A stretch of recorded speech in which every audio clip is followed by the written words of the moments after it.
Hi everyone, welcome to cool with to learn. నేర్చుకోండి మలయాళం సులువుగా. నేర్చుకోండి మలయాళం సులువుగా. మలయాళంలో చిన్న చిన్న వాక్యాలు. మలయాళంలో చిన్న చిన్న వాక్యాలు. నేను ఇంటికి వస్తున్నాను.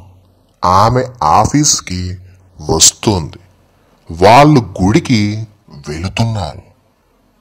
అతడు ఇప్పుడే ఇక్కడికి వచ్చాడు. ఇలాంటి ఎన్నో వాక్యాలు మలయాళంలో సింపుల్గా మాట్లాడొచ్చండి. అయితే అలా మాట్లాడాలి అంటే ఇక్కడ ఇచ్చిన వాక్యాలు ఒకసారి గమనించండి. ఒక చిన్న కామన్ పాయింట్ ఉంది. ఏంటది?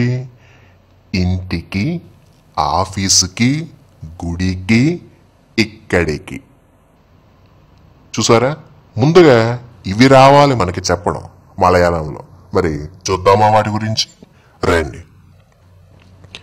తెలుగులో మనం కు లేదా కి అని ఉపయోగిస్తే మలయాళీస్ ఇలేక్ ఇలేక్ అని వాడతారు.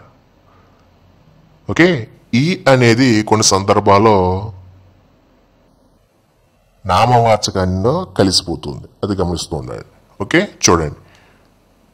కు లేదా కి అనేది మనం తెలుగు వాక్యాలలో మాట్లాడితే వాటికి మలయాళంలో ఇలేక్ ఇలేక్ అని చెప్పాలి. ఓకే, సరే.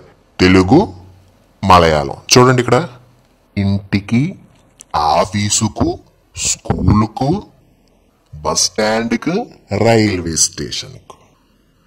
ఇప్పుడు వీటిని మలయాళంలో చెప్పాలి. చూడండి.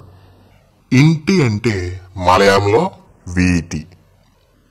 ఇంటికి అన్నాం కాబట్టి మలయాళంలో వీటి లేక్ వీటి లేక్.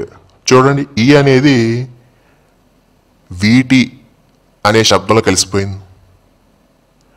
ఆఫీసుకు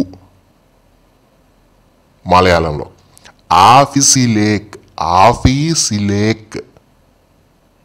స్కూలుకు మలయాళంలో స్కూలీ లేక్ స్కూలీ లేక్.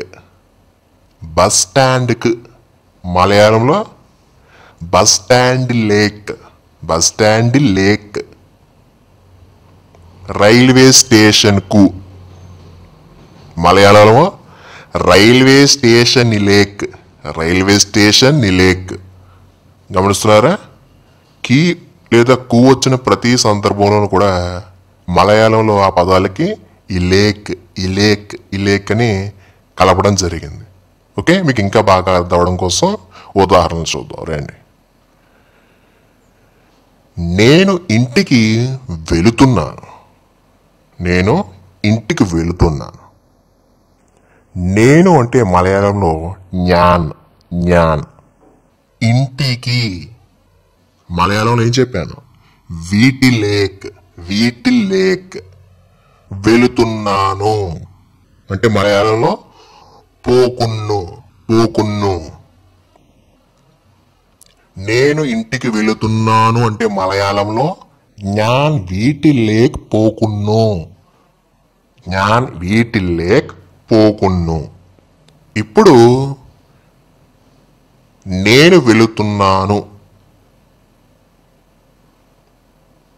నేను ఇంటికి వెళుతున్నాను.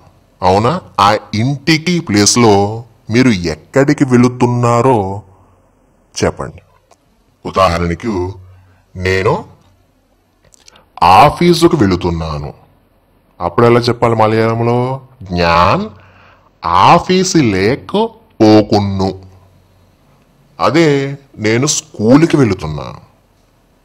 అప్పుడు మలయాళంలో జ్ఞాన్ స్కూలి లేక్ పోకున్ను. నేను బస్ స్టాండ్కి వెళుతున్నాను. ఈ వాక్యాన్ని మలయాళంలో చెప్పాలనుకోండి, జ్ఞాన్ బస్ స్టాండ్ లేక్ పోకున్ను.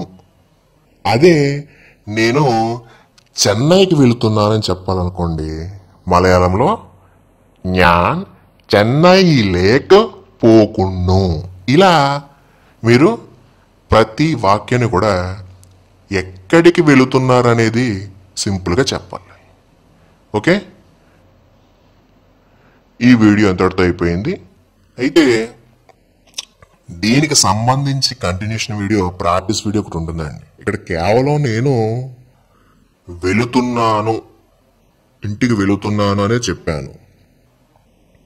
ఇక ఈ కీ కు ఉపయోగించి చాలా వాక్యాలు మాట్లాడవచ్చు. వాటి గురించి మీరు ప్రాక్టీస్ సెక్షన్లో నేర్చుకునే విధానం ఉంది. ఓకే, ఆ వీడియోలో కలుద్దాం. Okay, thank you.